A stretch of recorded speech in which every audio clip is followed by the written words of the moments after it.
मोठी बातमी थेट कॅबिनेट बैठकीमधली।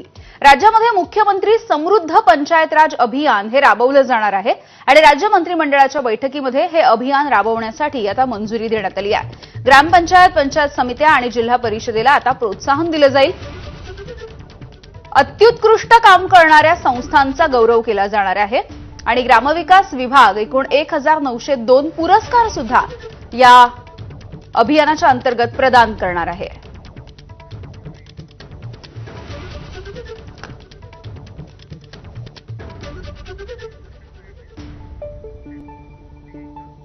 आणि यानंतर दिवसभरातल्या सगळ्या महत्त्वाच्या बातम्यांचा वेगवान आढावा 100 हेडलाईन्स मधून।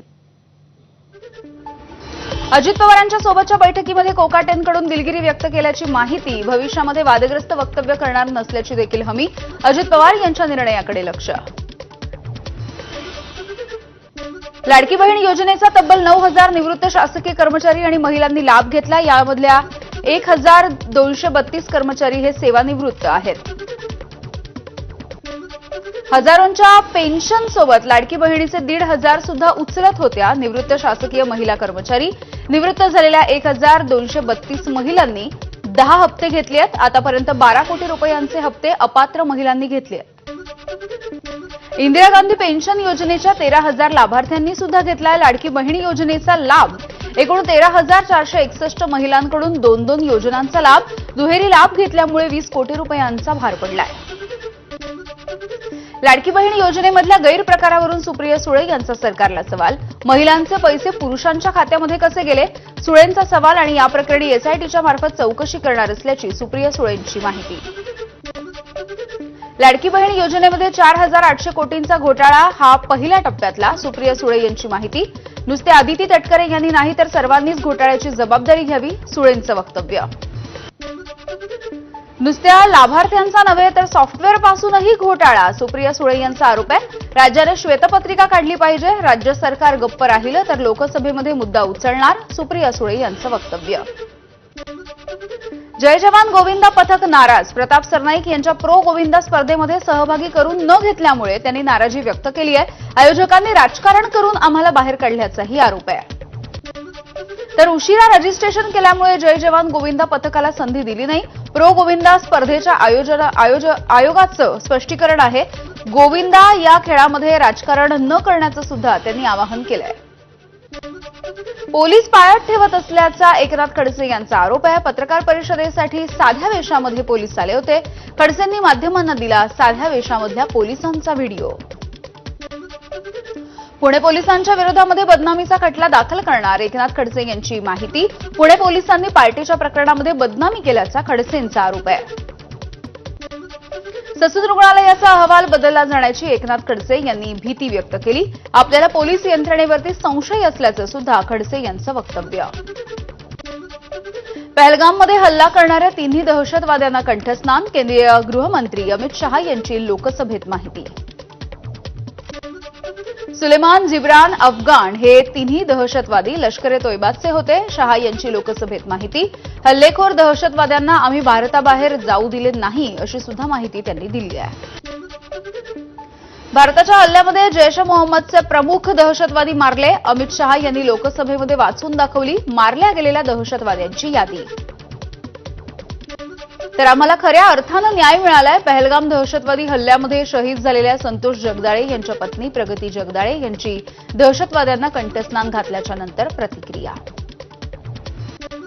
ऑपरेशन सिंदूर हा नुसता तमाशा होता। संसदेमध्ये बोलत असताना काँग्रेसच्या खासदार प्रणिती शिंदे यांचं वादग्रस्त वक्तव्य। सध्या देशामध्ये प्रश्न विचारण्यावरच निर्बंध असल्याचाही हल्लाबोल। प्रणिती शिंदे यांच्या बुद्धीची कीव करावीशी वाटते, खासदार नरेश म्हस्के यांची प्रतिक्रिया। तर प्रणिती शिंदे यांच्या वक्तव्यानं भारतीय सैन्याचा अपमान असल्याचं सुद्धा म्हस्के यांचं वक्तव्य। राज्यामध्ये मुख्यमंत्री समृद्ध पंचायत राज अभियान राबवलं जाईल। राज्य मंत्रिमंडळाच्या बैठकीमध्ये मंजुरी।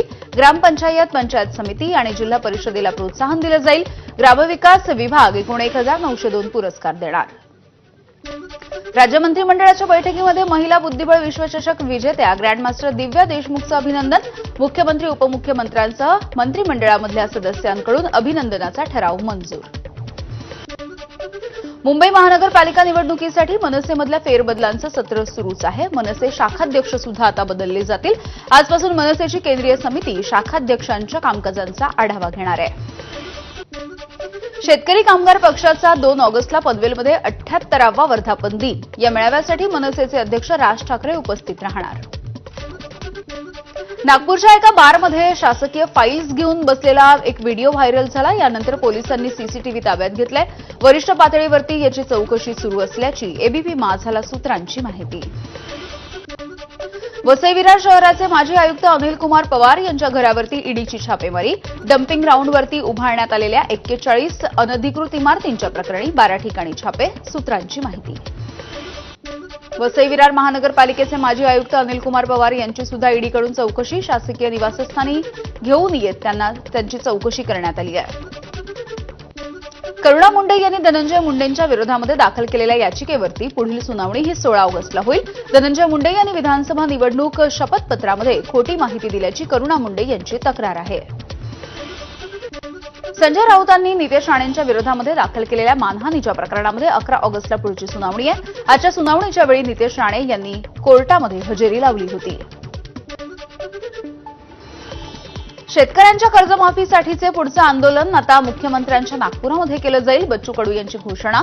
दुष्काळ पडला तरच कर्जमाफी देऊ असं मुख्यमंत्री म्हणत असल्याचं कडूंचं वक्तव्य. आश्रमशाळांमधील समस्या आणि प्रशासनाच्या उदासीनतेच्या विरोधामध्ये नाशिकमध्ये आंदोलन करताना राष्ट्रवादीचे आमदार नितीन पवार यांची जीभ घसरली. 5 तास ठिय्या मांडूनही संबंधित अधिकाऱ्यांकडून उत्तर मिळत नसल्यामुळे नितीन पवार हे संतापले. महाराष्ट्र राज्य सहकारी संघ निवडणुकीमध्ये सहकार पॅनलचं वर्चस्व. सहकार पॅनलचे नेते आमदार प्रवीण दरेकर, संजय कुसाळकर, शिवाजीराव नलावडे यांच्या सहकार पॅनलचे 21 पैकी 19 उमेदवार हे विजयी झालेले आहेत.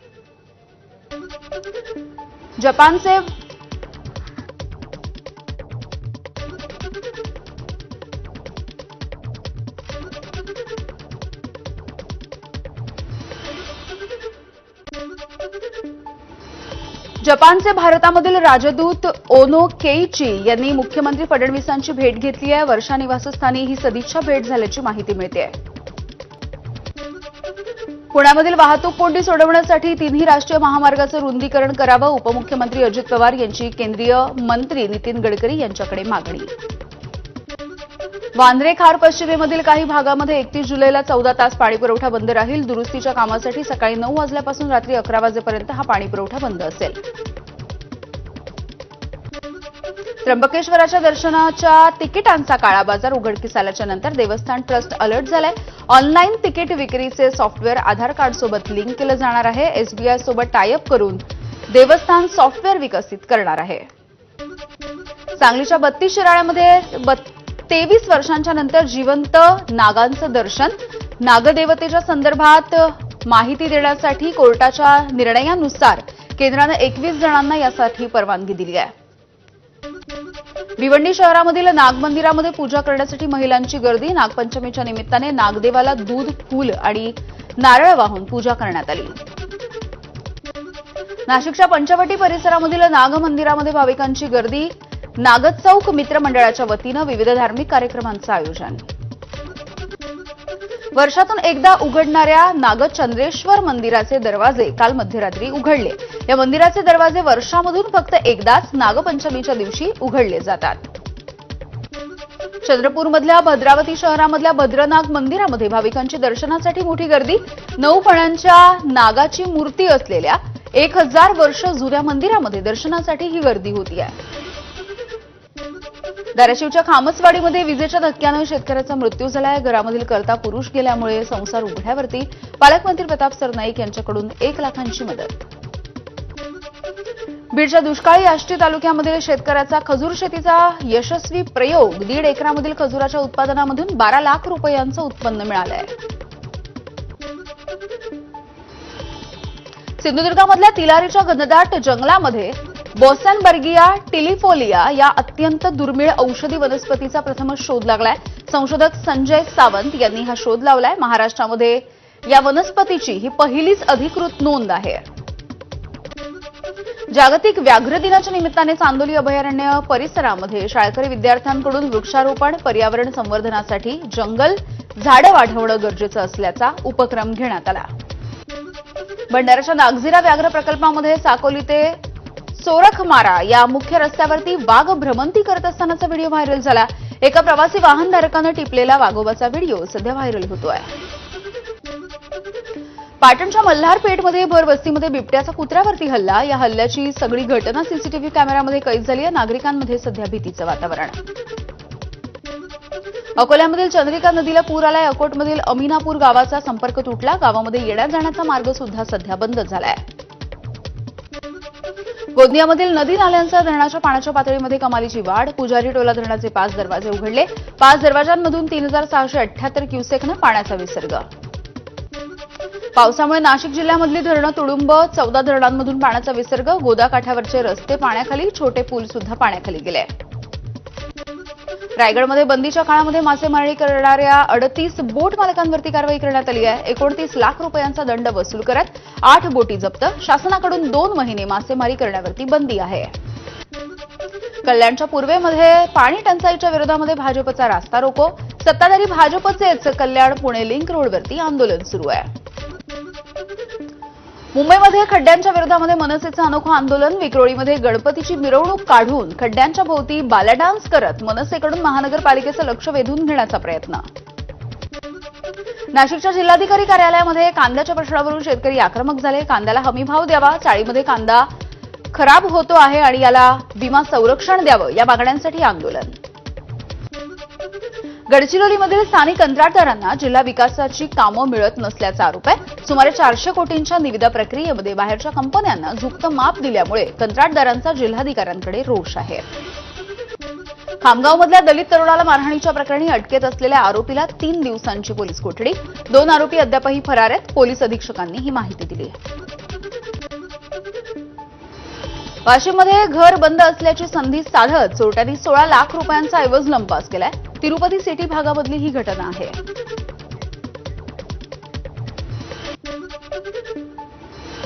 आणि यानंतर एक सविस्तर बातमी जाणून घेऊयात. बातमी आहे उपमुख्यमंत्री एकनाथ शिंदे यांच्या संदर्भातली. कारण मराठी चित्रपटांना स्क्रीन मिळावेत यासाठी आता एकनाथ शिंदे